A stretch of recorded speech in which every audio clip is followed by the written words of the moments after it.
en busca de una vivienda nueva.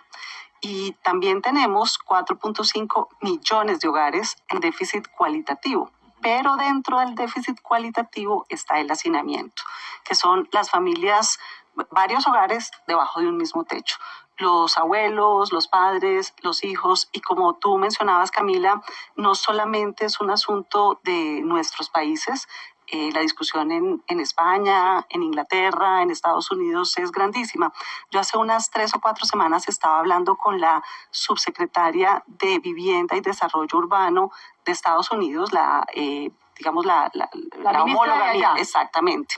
Y me hablaba sobre eso, sobre cómo en estas viviendas grandes en Estados Unidos están haciendo, ella decía, el granny flat, que es como el apartamentico para la abuelita, y es construir una vivienda en la misma vivienda que ya existe. ¿Cuáles son las razones estructurales en nuestro país y en el mundo? Son 2. El uso del suelo, la disponibilidad de suelo con norma urbanística, porque las ciudades cada vez se hacen más estrictas en la oferta de suelo y se necesitan vías, se necesitan servicios públicos domiciliarios, se necesitan equipamientos, y también los asuntos financieros, la tasa de interés. Creo que es indispensable dar una discusión, y las noticias con las que hoy nos levantamos son buenas. 2 bancos bajan la tasa de interés para vivienda de interés social, estaban en 20, quedaron en 14.5.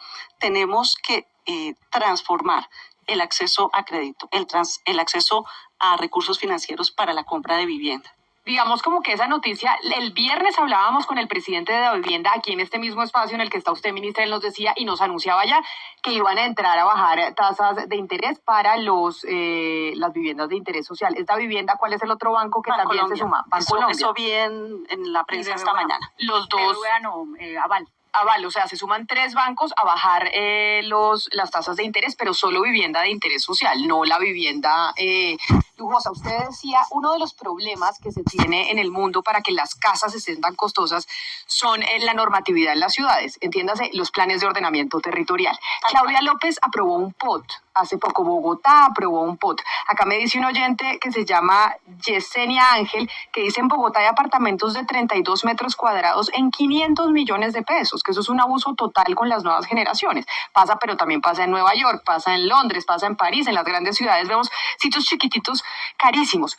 Con este nuevo POT de Bogotá, por ejemplo, para responderle a Yesenia, ¿se van a subir los precios de las viviendas en la capital, ministra, o no? Es una discusión un poco más amplia. En los años 90, Colombia definió sus normas para el desarrollo de vivienda y desarrollo urbanístico. La Ley 9, la Ley 388. Llevamos 25 años utilizando unos instrumentos de gestión del suelo que la verdad tienen escasísimo resultado. Más del 80% de los municipios tienen un POT desactualizado. Bogotá estuvo 20 años intentando tener un plan de ordenamiento territorial que fue aprobado hace unos meses. Los instrumentos de gestión financiera, plusvalías, valorizaciones, no se utilizan en la mayoría de los municipios. Se han recaudado 3.5 billones en 10 años, eso son 350.000 millones por año. Eso realmente es una cifra irrisoria como instrumento de gestión de suelo. Realmente nosotros tenemos que comenzar a discutir sobre cómo transformar las normas. Hay unas tendencias que dicen que son buenísimos, lo que pasa es que no lo hemos entendido. Y bueno, ¿cuánto tiempo más vamos a tener que estar intentando entender unos instrumentos que 25 años después no sirven?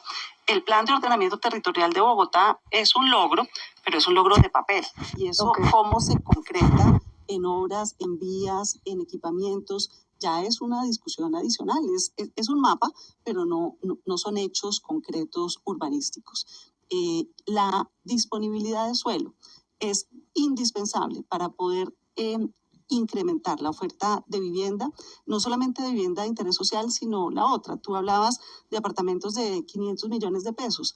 Bueno, el sector de la construcción es un mercado, es una industria. Está bien que haya apartamentos de los precios que la oferta y la demanda realicen, pero De interés del Estado, de interés del gobierno, es la vivienda de interés social. Para las familias que no tienen acceso, que necesitan, que tienen ingresos reducidos y donde debemos concentrar nuestros esfuerzos. Pero bueno, entonces ahora que estamos hablando ya de la preocupación de nuestra generación sobre la dificultad de comprar vivienda, además hay otra coyuntura, ministra, y es que este fin de semana el ex vicepresidente Germán Vargas Lleras, que tuvo a su cargo la cartera de vivienda, ¿no? No era él el ministro de vivienda, pero pues casi como si lo fuera. La infraestructura era el transporte, vivienda. Exacto, era Henao quien era su ministro, pero él salía ahí con las casitas y la campaña presidencial la hizo también con esto así. Escribió y fue muy crítico con el proyecto que ya nos va a explicar la ministra de Mi Casa Ya del gobierno nacional, digamos como la estrategia que se tiene para poder lograr que la gente tenga su casa, porque usted dice 1.2 millones de hogares no tienen casa propia, ese es el déficit que tenemos en Colombia. 1.200.000 familias no tienen casa propia y este programa lo que busca, entre otras, es pues tratar de reducir ese número. Claro, el programa Mi Casa Ya fue creado en el gobierno Santos, muchas familias se han beneficiado de él, continuó durante el gobierno Duque y en ese momento continúa pero con unos cambios.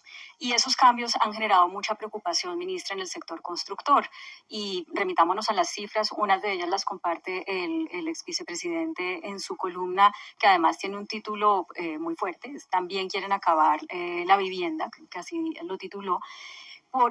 Para no llenar a la audiencia de cifras, le voy a mencionar solamente una. Los desembolsos para las personas que ya han sido beneficiarias del programa, que son alrededor de 15.000 familias que ya hicieron escritura, que ya empezaron a pagar y que solamente están esperando que el gobierno les entregue el subsidio que les prometió para poder ya ser dueños de su vivienda, están parados. Desde octubre del año pasado, los desembolsos han caído 58% y en vivienda de interés social, la preventa ha caído 58% y en vivienda de interés social 63%.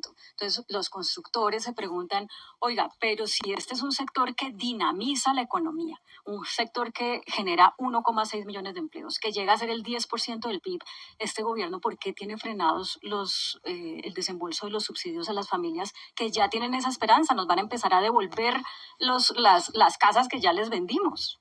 Bueno, si en algo tiene razón el señor ex vicepresidente Germán Vargas Lleras, es que se necesitan más recursos para vivienda de interés social. En eso coincidimos, estamos de acuerdo. Es un sector dinámico económicamente, que genera empleo, que tiene eslabonamientos en muchas cadenas productivas y es indispensable impulsarlo, mantenerlo y ofrecer recursos para que se construyan más viviendas de interés social. Hablemos de los desembolsos. Y aquí hay que explicar algo que yo había sido muy reacia de hacer público, pero que es importante ventilar ya que está en la opinión pública.